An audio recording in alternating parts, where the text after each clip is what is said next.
Olá a todos. Bom, como vocês podem perceber, o meu canal mais uma vez está vazio.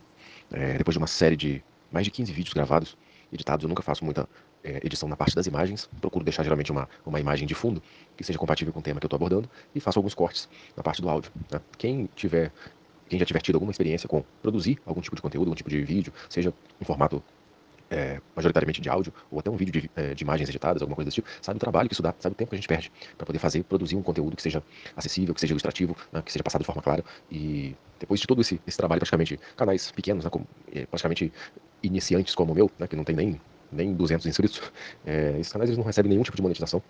Então é uma iniciativa realmente praticamente filantrópica, a pessoa que faz vídeos dessa forma, sem ter um público, né, sem ter nenhum tipo de monetização, de retorno.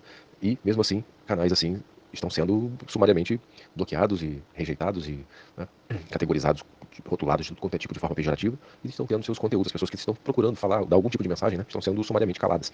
E não há muito o que se fazer a respeito disso, porque o algoritmo está cada vez mais sensível, cada vez mais exigente, né? Então, no último tema, eu estava tentando abordar o assunto do monopólio histórico. O que é esse monopólio histórico? Eu estou tentando falar de temas que se encaixem o máximo possível nos temas atuais, nas coisas que estão acontecendo é, desses últimos tempos, né, no mundo. Então, para ficar uma coisa mais palpável, mais ilustrativa para a maioria das pessoas, né? Porém, existe uma grande limitação por parte dessa questão de o que pode ou não ser dito, né? Não existe nenhuma lista de palavras que a gente precisa evitar ou não, né? É uma coisa muito subjetiva essa forma de censura que eles usam. Mas enfim, eu estava falando sobre o monopólio da história. O que é um dado histórico? Quando que existiu algum tipo de consenso para que o que se preconiza como verdade nos dias de hoje, somente na parte histórica, porque tem o que eles ditam como verdades científicas, e aí existe todo um outro monopólio, né, que eu já cansei de falar em outros vídeos, que foram também removidos, mas é um tema assim diferente, né? A parte histórica ela é mais fácil de ser entendida e ela é menos polêmica, né? Principalmente nos tempos atuais. Se você for falar das incoerências da parte científica, né, isso é muito mais sensível para o algoritmo da plataforma, envolvem muito mais palavras que são categorizadas como palavras sensíveis, né, que vão provavelmente colocar o vídeo em análise de alguma forma. Então, quando você fala da parte histórica, é uma abordagem um pouco mais leve, né? O YouTube entende isso como uma coisa ok. Então, a grande provocativa, né, a grande provocação que eu gostaria de fazer é a pergunta que na minha mente nunca quis calar, que é: quando que existiu um consenso para que o que é categorizado, o que é classificado como dado histórico, fosse realmente respaldado, né, tivesse algum tipo de âncora na realidade? Porque até onde eu entendo, né, o que é categorizado como prioridade para o sistema, para os governantes, para aquelas pessoas que realmente governam. Não estou falando de políticos. Quando eu falo de governantes, eu estou falando de uma casta da elite que transita por trás dos políticos, né? Aqueles que realmente colocam as alternativas no tabuleiro de xadrez. Os políticos são meras peças, meros fantoches. Então, essas pessoas, essas grandes famílias, que basicamente são 13, né? Quem já estiver familiarizado com esse assunto já vai entender a referência.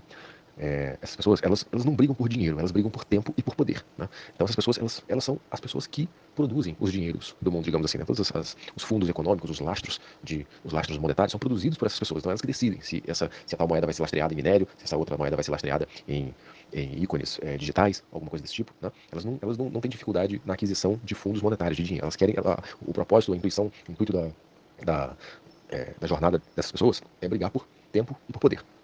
Mas até que ponto isso é transmitido para a fazenda de escravos que eles têm, que somos nós, né? Até que ponto a realidade, que é o que a gente entende como a verdade histórica, é realmente de fato o que aconteceu nos tempos passados?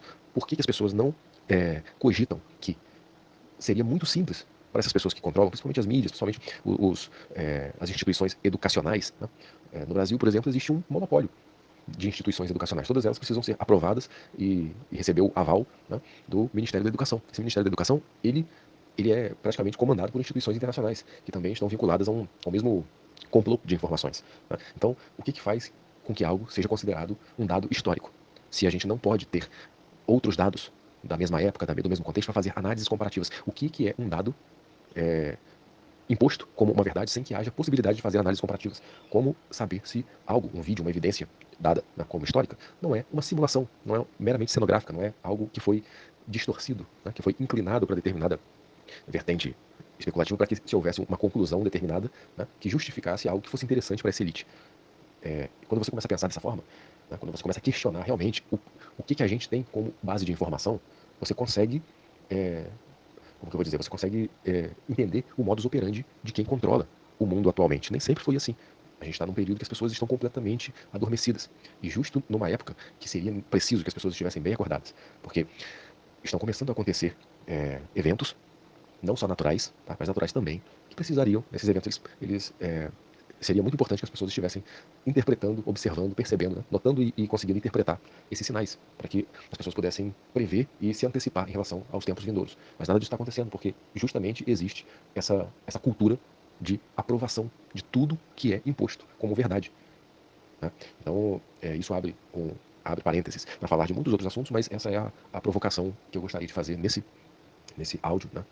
Nesse vídeo barra áudio, pra, e acaba sendo como um teste. Vamos ver se até que ponto o algoritmo vai me interceptar de novo, porque eu não posso simplesmente começar a voltar a falar sobre tudo, né, se esses vídeos serão removidos. Então, eu vou por partes. Vou tentar caminhar de uma forma mais lenta dessa vez. De uma forma mais. De uma forma que eu vou estar contando com a astúcia da interpretação daqueles que estiverem me ouvindo. Que vai precisar de muito mais sensibilidade de quem estiver ouvindo para fazer as correlações que eu estou procurando precipitar, né, porque eu estou procurando provocar, do que anteriormente, da forma como eu estava fazendo, né, que eu estava falando tudo de uma forma muito clara, e isso estava sendo sumariamente cortado, né, pelo algoritmo da plataforma. Então, vamos por partes para ver até que ponto as coisas podem ser sugeridas, né? E por hoje acho que é uma boa reflexão para cada um de vocês fazerem.